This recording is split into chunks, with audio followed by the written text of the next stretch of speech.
Think about it. Every hiring decision is a choice that can make or break a team, a culture, and even an entire company. So how do we make the right choice? Hi, I'm Dr. Mickey, and welcome to Inside the Mind of Hiring. Here we'll uncover the psychology and strategy behind effective hiring. Because the right fit isn't just about skill or experience. It's about understanding people, their motivations, their strengths, and the shadows of their shortcomings. Together, we'll tackle the tough questions. How do we look beyond bias? How do we find the qualities that make people not just qualified hires, but the right hires? This is about identifying leaders who drive success, lift morale, and actualize a company's vision. Inside the Mind of Hiring starts now. Hey, everybody, I want to welcome you to today's show. What a great show we have for all of you today. First, we're going to start off with Dr. Mickey. Many of you have heard the shows we've done before. He's one of the leading experts when it comes to making the right choice about the key top people you're hiring for your company. But beyond that, what he does and how he does it applies to all of us. And so if you're right out of school and you're thinking, how am I going to get that job? We've done shows for you. So there isn't much that we're not going to cover in this series, and we're not going to leave anybody out. But today it's about the infamous, if I dare say, what is a VP operations hiring team? What are they? What do they do? But we're using a scenario that we've used before. And it's so important to understand what these things are. Dr. Mickey, it's great to be here. So tell us, give me a few examples of some of the very specific job decisions or choices. What do company team members, what do they do, for the hiring team? Why are these the characters we pick for that job? Before we get to the characters, let's get to their decisions up front. And one of we talked about a little bit last time. One of the things that the hiring team has to do, and by the way, they have to be a great hiring team. So we'll get into those characters shortly. But one of the things that the hiring team has to do is put together the job specifications, because that's the foundation or the clarity that's needed by the hiring team for sure, because they have to interview and evaluate and discuss and pick the right candidate. So they have to do that, but it's also there to inform, the specs are there to inform the executive recruiter, because the recruiter has to know what to recruit against. And it's there for characters like me, the assessment psychologist. I want to know what I'm assessing people against. So let's just go through some of the choices that the hiring team has to make. And one of the choices is what are the expectations? So some examples of choices they have to make there, and we went over a couple of these. Are the AI projects are going to be more specialized, specific, or are they going to be more generative or complex, or some combination of both? Will there need to be a culture change that the vice president of operations has to lead and inspire? And what I mean by that is it's a manufacturing company, so you could have departments that are kind of independent and siloed. We've all heard of that term, siloed department. They don't really interact very much with each other. So in order to incorporate AI, do they have to be more interdependent, more collaborative and synergistic? So the VP may have to lead that culture change. When it comes to, let's talk about experience and competency now. Just an example of that. Do you want the VP operations to have direct experience developing and implementing, leading an AI program in a manufacturing environment? It's a little bit early in that. It's happening quickly, but it's a little early in that. So you might want to increase your candidate pool by just requiring that they have developed an enterprise resource system and led that kind of project. That might be sufficient. And also the personal characteristics The profile that we discussed last week, I would prefer someone that's a systemic, integrative, and adaptive thinker. However, the team might pick someone that's maybe more linear and conventional in this for this kind of program. It sounds counterintuitive, but they may choose that. And do you want someone that can solve problems through a team by engaging a team and getting the team to solve the numerous problems that are involved in developing and executing an AI program? Or do you want someone that's more of a unilateral problem solver and decision maker? That might be more important, depending on the situation. So the hiring team has to make those kinds of distinctions and those kinds of decisions. If they're unclear, then everybody's going to be looking at the candidates in different ways. So you're not going to get much needed focus from the hiring team itself, or the executive recruiter, or the assessment psychologist. So those decisions are important.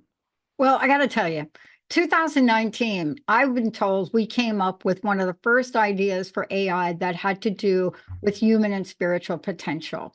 And of course, COVID came, and so sat on the shelf, resurrecting it now. But then it was like, oh no, AI, And even though we're like AI in it all over the place now, not for everybody. This is not for everybody. And believe it or not, there are still people in key decisions in companies that are still kind of on the fence. So here we are, we've got to get somebody in the job. Right now, I'm recruiting myself because I need an AI expert on my team. I need him to be, you should see the qualifications for this position. It is humongous. It is, first of all of our producers are going to have to get super up to speed. Secondly, this particular job, thanks to you, Dr. Mickey, and working with you, I've really outlined and had to think. What do you want? What do I want? When do I want it? And how much of it do I want? Right. And there are three of us here on this team, which we make a very interesting decision point. Right. Now, for this team, we better get some unusual suspects in here, don't you think? Yeah, this VPHR, who's responsible for managing this candidate recruitment and evaluation and selection, has to select some good characters for this team. They should be high profile. They should be highly talented. They should be high powered, perhaps, good reputation in the company, and diverse in their attitudes and the way they present themselves. So we picked a team with the vice president of HR, and we're going to go over these characters. Let's go. Let's go. And the caveat we want to say to all of you out here, this is not a political show. You're going to hear why we're picking the characters we're picking. Now, I will say one of the team members that I really wanted on the team didn't make it. But there's a reason why this character didn't make it. It's because Steven Spielberg knows too much. He's not from this planet. But he's a great character. Good. I mean, remember AI, the movie? People are like, oh, that's just not ever going to happen. Okay, right. Here we are. Okay, so who's your first pick? Who's on team? Who's you like, I got to have this person on team. I got to have who's on team. Okay. Well, the first person is Dick Cheney, the CFO of this manufacturing company. He's simultaneously arrogant, but unassuming. Kind of interesting combination. It can be both. Yes, it is. He's a problem-solving technocrat, which couldn't be better for this kind of being on this kind of committee, because he really believes that AI is going to be important for this company's problems and the challenges that they face. As the CFO, he believes that. And he's a kind of in the background type of guy, Dick Cheney, but he's extremely influential. He's reassuring to some, but a little tough on others and demanding of others. He's a brilliant opportunist, seems in control. He's often in control and careful, but he's prone to take some aggressive risks. The reason he is picked is because he's strongly analytic and insightful. He's hard to fool. He's open about his thoughts and feelings. And he's a calm, articulate, clear communicator. Calm, articulate, and clear communicator.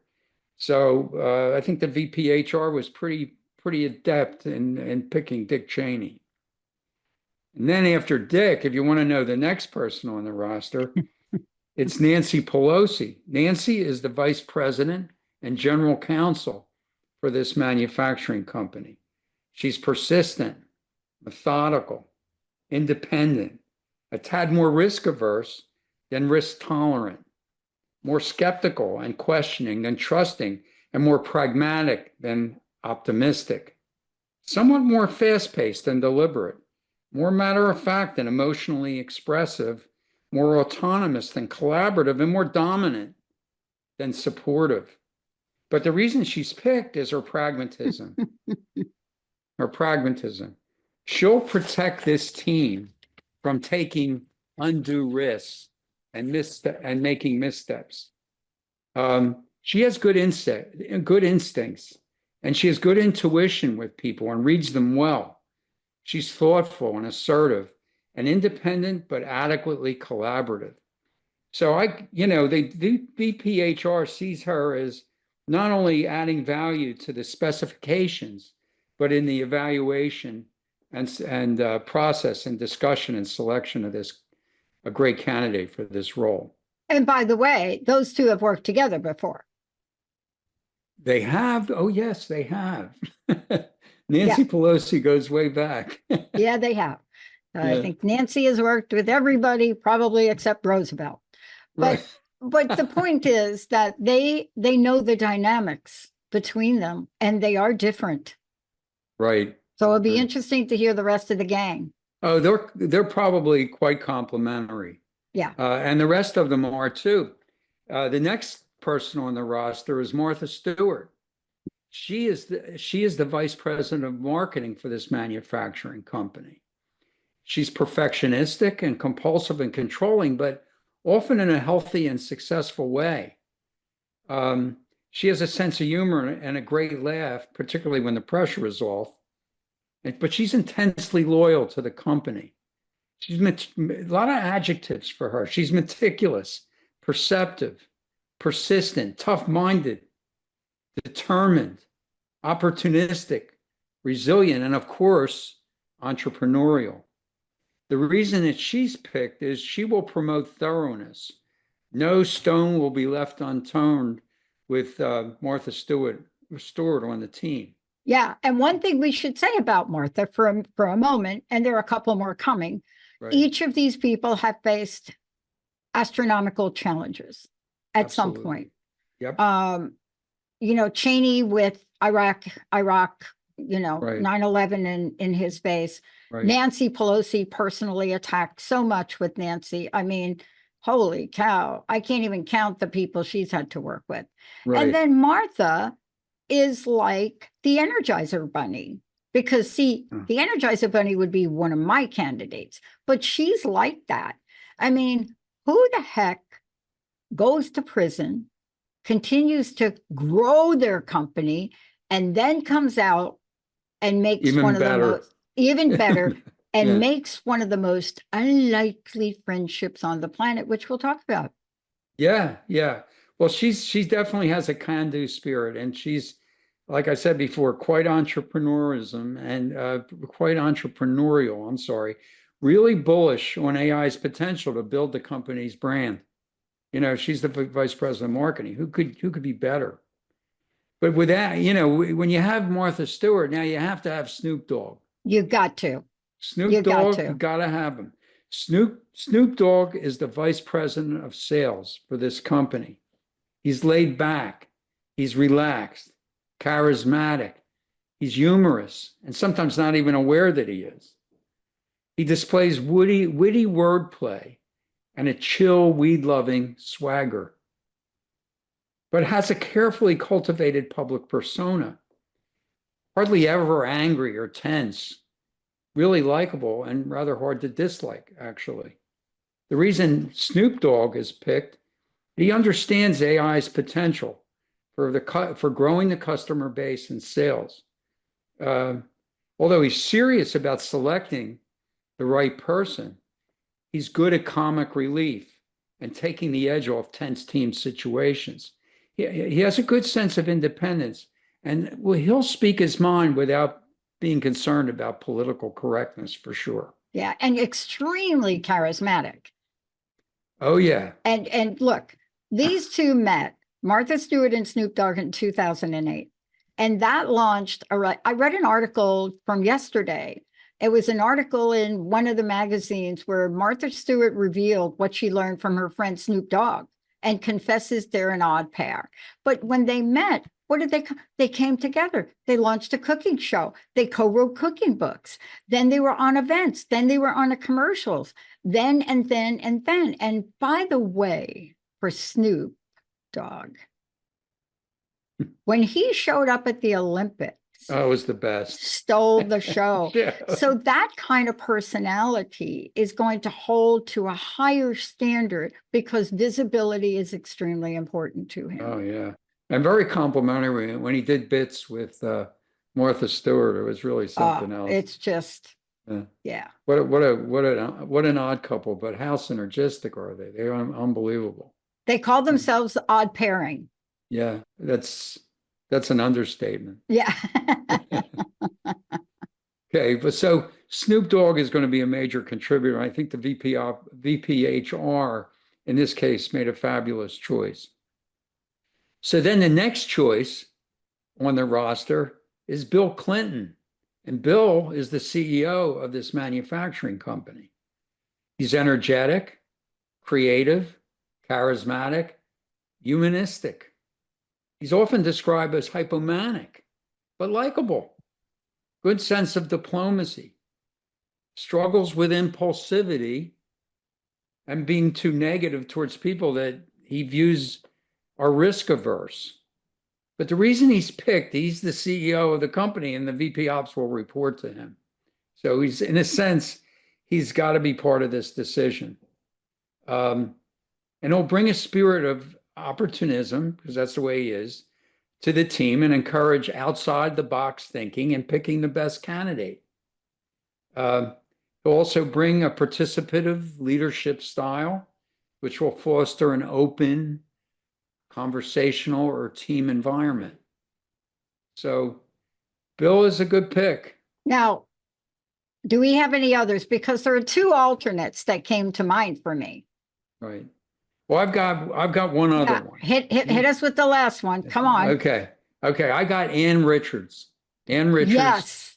And Ann is the plant. She's a tough Texan. She's the plant manager.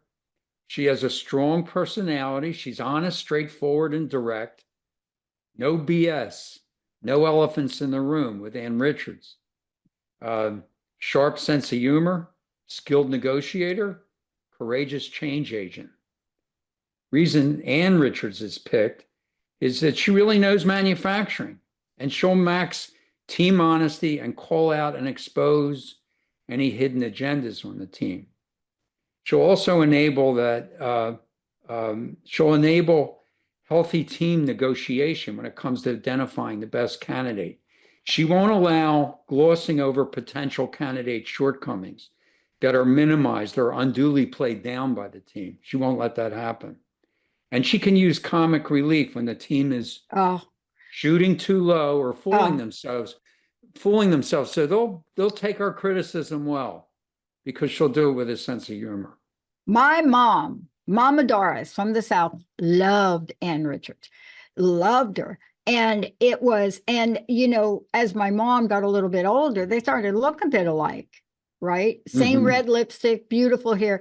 But she loved the thing she said. I remember my mama used to say there was one thing she said, you know what, I'm going to be like Ann Richards. I said, okay, Mom, how are you going to be like? Yeah, you know what Ann says? She says, you know, not want my tombstone to read, she kept a really clean house. So she doesn't want her tombstone to read that. And what Ann is saying is, I got to live my life. I mean, in her quotes, I used one of her quotes in my research because my research was about promises. And one of the things she said is not going to have America that we want unless we elect leaders that are going to tell the truth most days, not most days, but every day.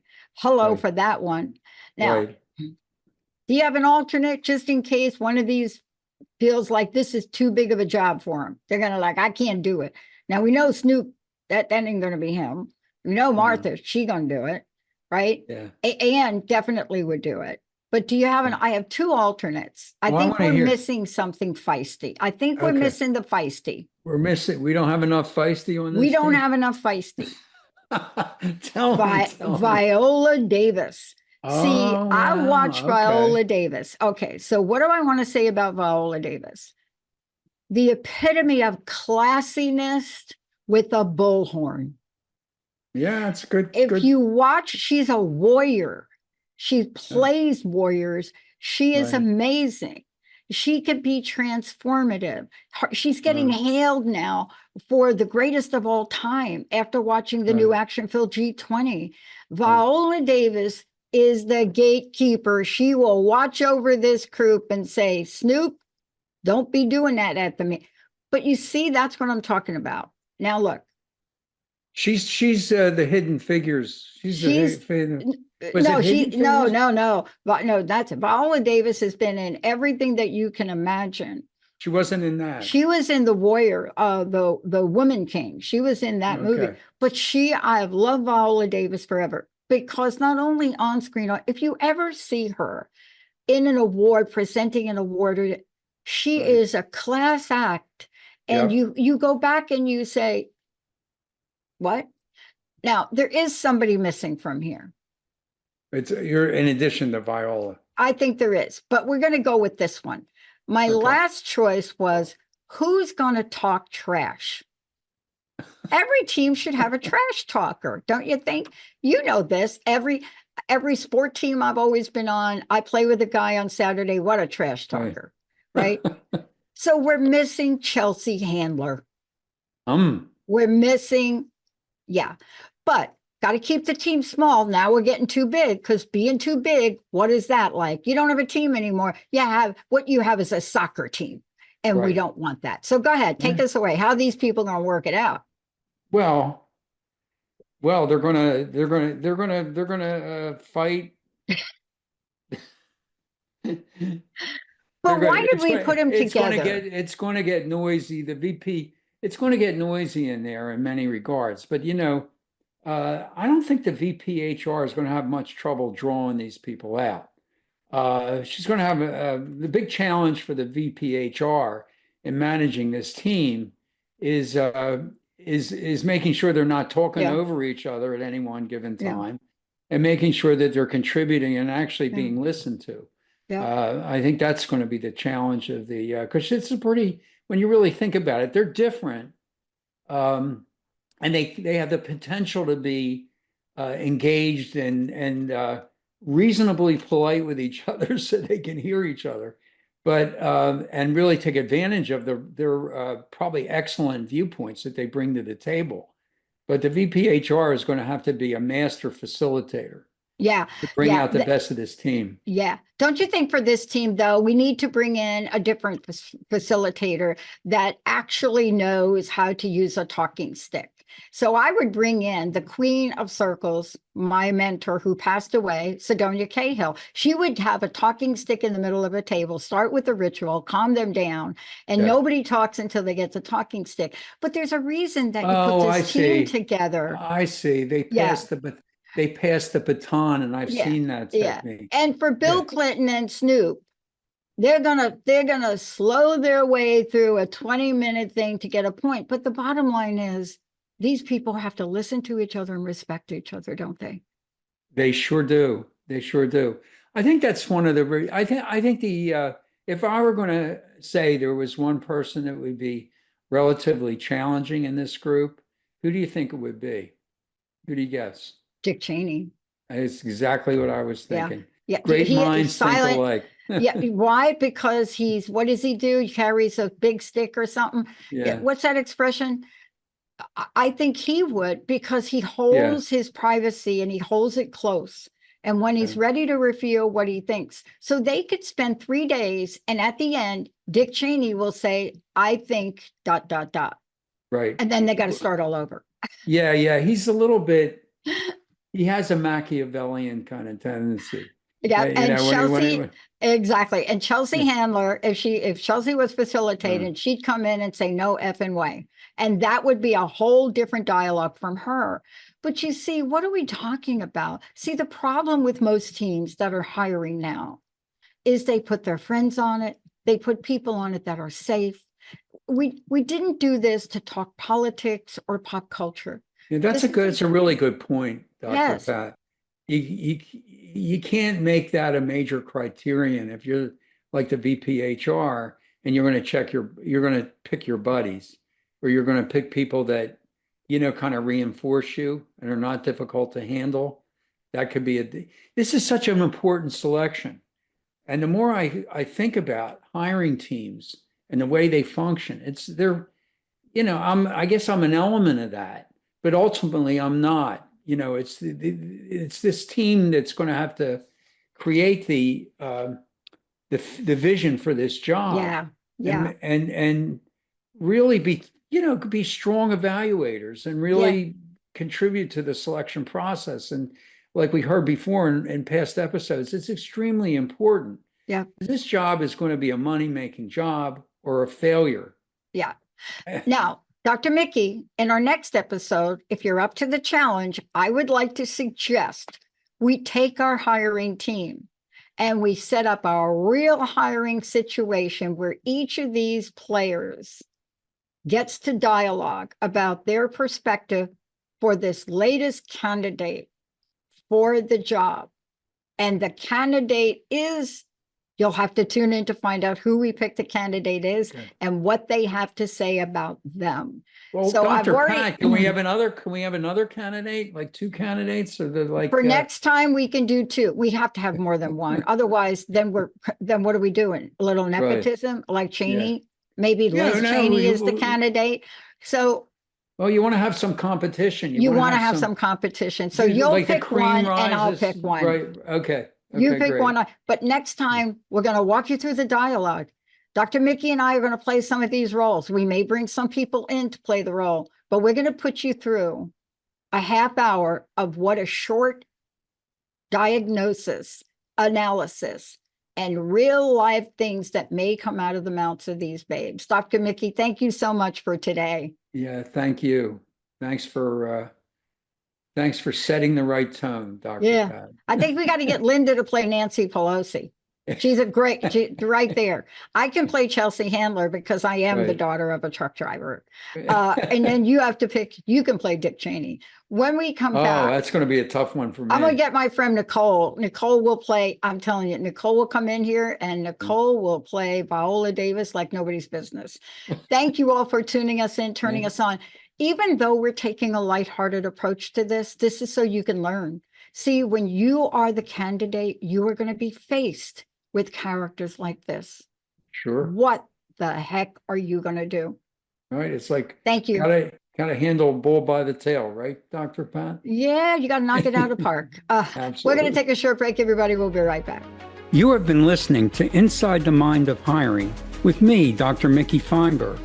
Tune in the first and third Tuesday at 11 on Transformation Talk Radio to discover the psychology of making successful hiring decisions.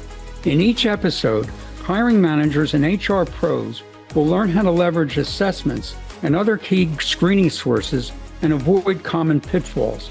Job seekers will gain insight into successfully presenting themselves.